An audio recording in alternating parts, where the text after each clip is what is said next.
based on the powerful Unity teachings that we are certain will lead you to a space of deep personal transformation. Please be welcome to Encuentro Espiritual English.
Good morning, everyone, and please be welcome to Encuentro Espiritual, the English version.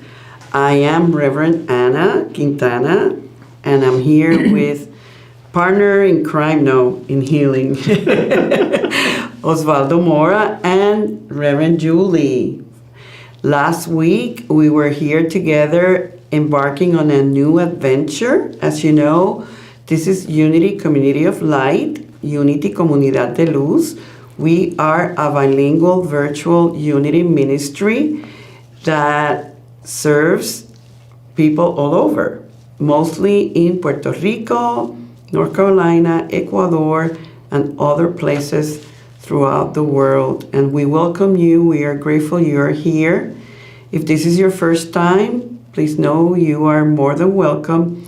And hopefully it might be your third time, for we started 2 weeks ago talking about the healing journey of my friend and mentor, Reverend Julie, who happens to also be a Unity minister, a psychologist, Reiki master, and besides all of that has high education degrees in languages. She's fully bilingual, English and Spanish, so she'll be participating in our healing series in the Spanish world. So anyways, glad to have you here. You may refer to what we started 2 weeks ago, talking about how consciousness can lead to a healthy life and to a healthy experience besides everything else. Julie was able to share with all of us how she was able to consider another possibility when her little daughter it was in the 60s, right? Right. Being 5 years old, was told that she had a gene-based disease, cystic fibrosis. It's a condition of the lungs, and that had only essentially 2 years to live. And Julie was blessed enough to attract the right and perfect help in a healing practitioner. Her name was Alice, and Alice got her into a journey of healing that started with her own healing first. Today we have named this chapter and this show Stepping into the Unknown, which is the very first thing that Julie was able to do, essentially walking away from a belief system. What did that initial belief system say to you, Julie? That I was being punished for not having gone to church often enough, and that my child was going to die because I was not a good enough person. And also the belief system that many of us carry, that the ultimate word is regarding our health, it's doctor given. It's like whatever. Absolutely, yes. And I guess that and you might correct me, but walking into the unknown and opening up to ideas that are not necessarily mainstream, or that may be to some people that, but were not, you have no reference in your own consciousness that there was a connection, for instance, between mind and body, between emotions and thoughts and conditions. I think if we were to name it, and I would love to make some reference here, and both Oswaldo, if you want to react, some of the ideas that you were exposed to as this practitioner told you there's a way of healing your daughter. It's like how thoughts, beliefs, and emotions impact our health, how the body has a natural capacity to heal, how the power that made the body can Heal the body. heal the body, how organs under the right conditions can reconstruct themselves, how a medical diagnosis is not the ultimate truth, and how a medical prognosis is not conclusive. Actually, we can even refer to quantum physics. Before 1925, it was all about traditional medicine, but after 1925, this field of quantum physics started saying something, and I'm quoting Dr. Bruce Lipton: the invisible forces that we have been discounting in medicine are the primary forces that control everything. In other words, there's another reality that when we are in contact with that reality can really shift physical conditions. Are you in agreement? Definitely. When Julie was saying about her punishment, Yeah, guess who came to my mind? your grandma. Of course. Because I remember once she was, making that bad business of going to pray every single Sunday and Not getting anything. not getting anything back. So I said, I always was confronting her. Abuela, but what happened with God? What is He not helping you? And I remember that once she said, because I'm not going constantly with my heart to church. So I was seeing her every single Sunday, but she realized that she wasn't there because of her heart, but she was in her mind, and that was the reason why God didn't give her what she was asking for. Right. So, of course, when right now I'm thinking of that head, heart of my grandmother, it made me sad because all of this is just about education. Yeah. Before Julie was educated into spirit, she thought that she was being punished. Right. So it doesn't work like that. Everything has an intellectual explanation. And if we don't know how these things work, and if we don't know how life works, if we don't get to connect with that power that moves everything here. I remember Wayne Dyer saying about put your life in the hands of that power that make your nails grow. Yeah. As simple as that, because I say, oi, I don't have to ask my heart, hey, remember to beat, because Right. It's gonna do it automatically. exactly. It So knows there what is to do. something in me that makes that everything works. Right. You see, it's about education. Right. So it's education, and education means opening up to other possibilities, other reliefs. And I guess that one of the things, and I would love to get your reaction, Julie, is that when we step into the unknown, we have to be willing to not only accept other people's ideas, like in this case, this practitioner, but also be willing to go within and listen, because whenever we get sick, there's something off with our bodies. Our bodies are speaking to us, and we need to listen. It's like not necessarily caught up in the diagnosis, but where is it? Where am I? And what is really life and my body trying to tell me? I remember when I was diagnosed with cancer, I called a friend of mine who's an integrative oncologist, and I told him about my diagnosis.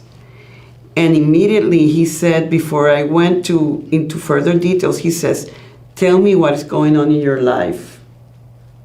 Meaning, right from the start, there must be something that is happening in you and around you that has led at some point and level for you to experience that.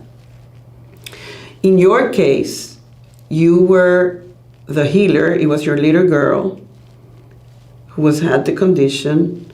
You started working in you first, the healer first, to bring healing to Leslie. How did it feel for you experiencing the fear and then starting to contemplate more and more some other reality? What in your memory was key in helping you shift from the world that I know that seems real and it's the only reality to another world that started seeming more real, to the point where she was healed, had a remission? What, if you could share with us, what was really happening in you? What were you letting go of and that you were acquiring? What was key? How was your faith building? It was a very difficult time in my life because I did not believe this new alternative. I didn't understand that the body that made you can heal you. It just wasn't a concept that was in my mind. And I had to let go of all the brainwashing. I had had so much brainwashing that, God didn't want her to live, that God was punishing me for not having gone to church as much as I should have, or whatever.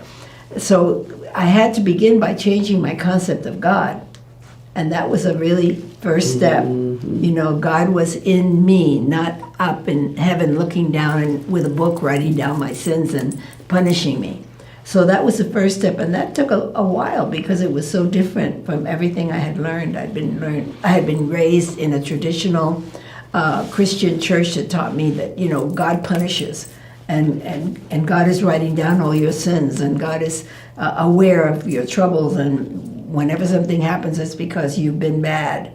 So it was an anthropomorphic God. Yes. That you have to just in order to bring another God to your space. So that's a great point that many of us, in order to accomplish healing, have to refine our definition of God and therefore our relationship with that what we call God. Yeah, I mean, going from an anthropomorphic God who lives in a place, has in heaven, is sitting there looking down at you, writing all your sins down, to a God that is spirit in you, and that spirit is love. So when she was able to convince me, it was when she switched and said, God is love. So God is really a spirit that lives in you. I could buy that. That was easier for me to buy because I was still thinking of an anthropomorphic God living in me. And I was thinking, well, when I think of God, I still think of a big man who lived in me. And she said, no, it is spirit, it is love that lives in you. It's principle. It's principle, and that's the only thing that heals is the principle. So once I got to that point, then I was able to accept the rest. So then we can already maybe make everybody aware that in the healing journey, one of the first things we need to explore and go inside and see, it's like, who is God really for me? Right. Is the God that I grew up with the God that can really see me through this condition? Exactly. Yeah. But you have to be willing and open. And when you're desperate, and I was desperate, you are willing to take a concept that you don't understand and grasp it until you do. And that's what I did. And it's a big deal because, and this is something that in the Encuentro Espiritual in Spanish, since we serve a lot of people who come from traditional religion, and we have, we need to more and more become aware that if we are going to move forward in our spiritual path, having a God that it's, let's say, moody and human, and that we have to negotiate with, we have to beseech to, it's really in contradiction to spiritual truth. And if you're not resonating on spiritual truth, how can you really open the doors to other possibilities? Because in your consciousness, you still have to protect from that God somehow, right, Oswaldo? There is, I remember that my grandmother used to say that I have to fear God. Exactly. Mm-hmm. So, of course, if in my consciousnness I got this idea that this upper guy is taking control of, can you imagine? Yeah, you're doing like accounting. Yes, Yeah. it's like I have no options. And I remember an interview for a friend, and she was a psychologist. She said, somebody asked her if she had faith in God, and she said, I have faith in life, because life is God. And then I connect with God is the only presence in the universe, the only energy that exists and doesn't exist, so it's everything. So if I am alive, that means I have that part in me. Mm-hmm. So that is God in me. Right. So you see, it's connecting the dots. Then, So now I understand. And of course, being in darkness doesn't help at all.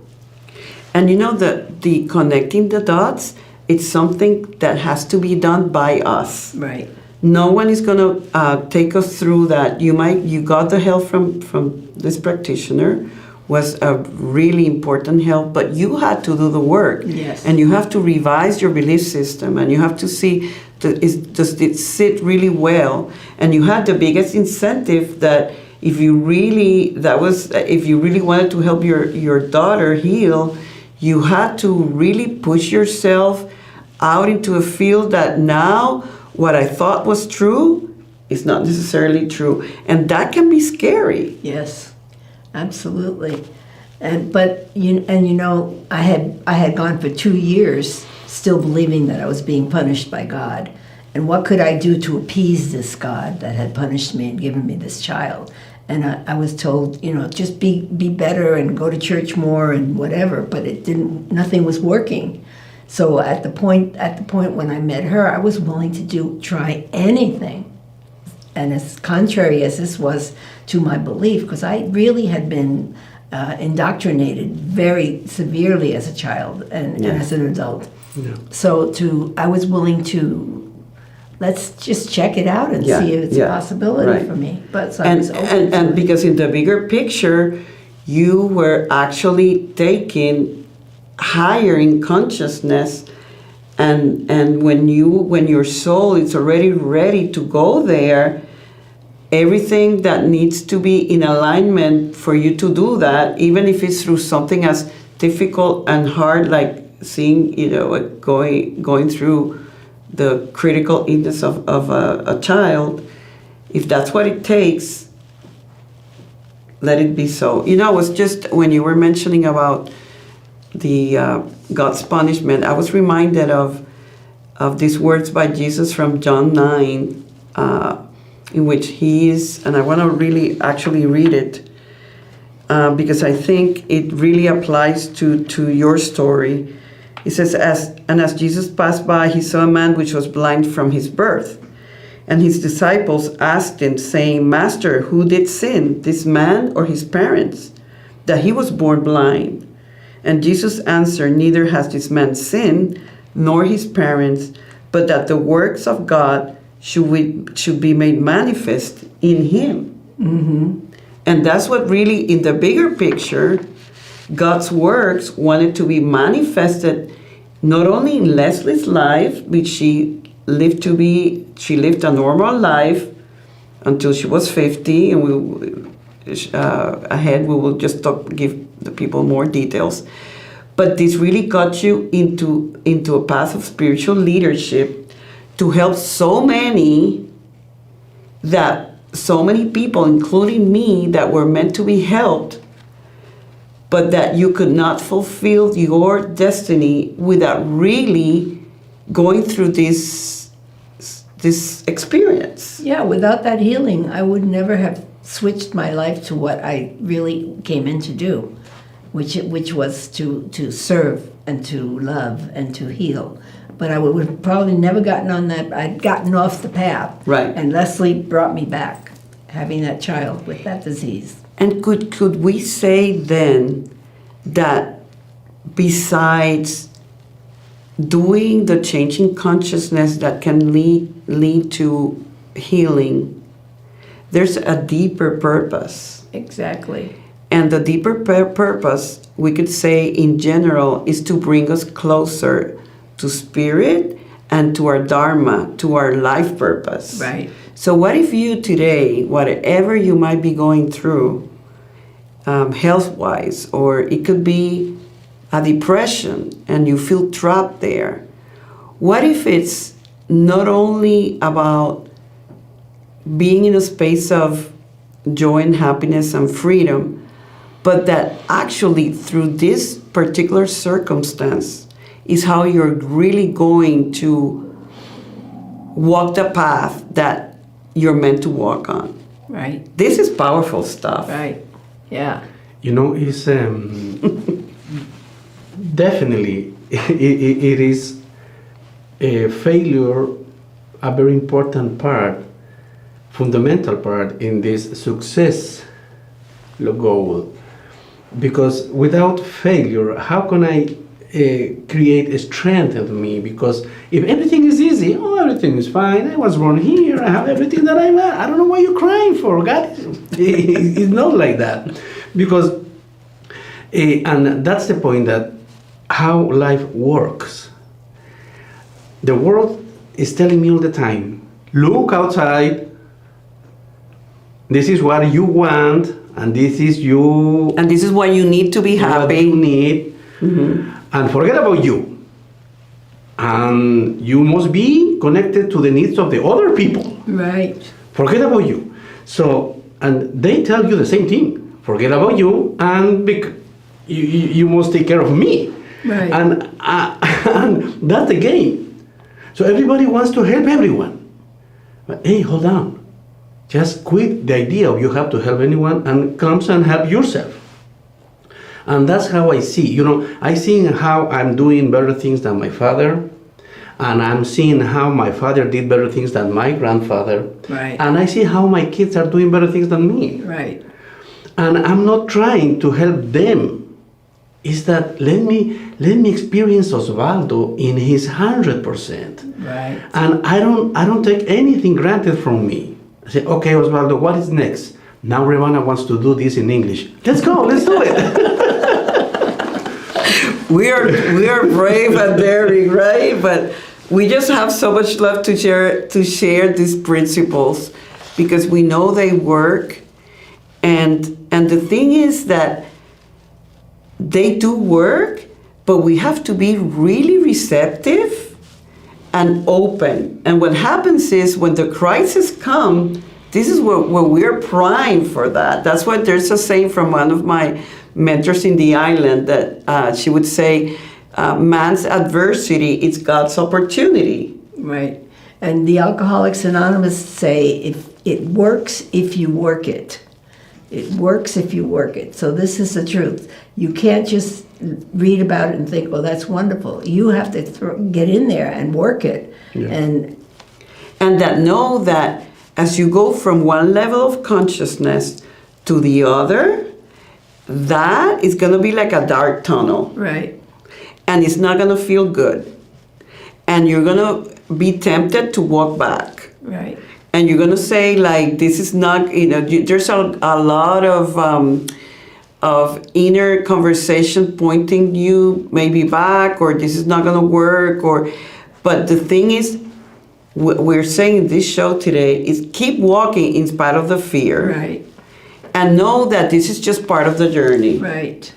somehow, at some point, if you keep working it, you're going to see the light at the end of the tunnel. Right.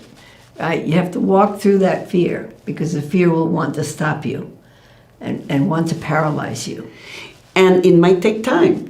When we last 2 weeks, when we saw Myrtle Fillmore's healing story, she mentioned how it took a while for her organs to awake. Right. And she says, this is a work of patience and time. Exactly.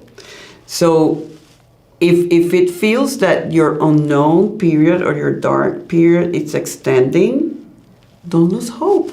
Right. Tell yourself, this is just part of the journey that so many have crossed.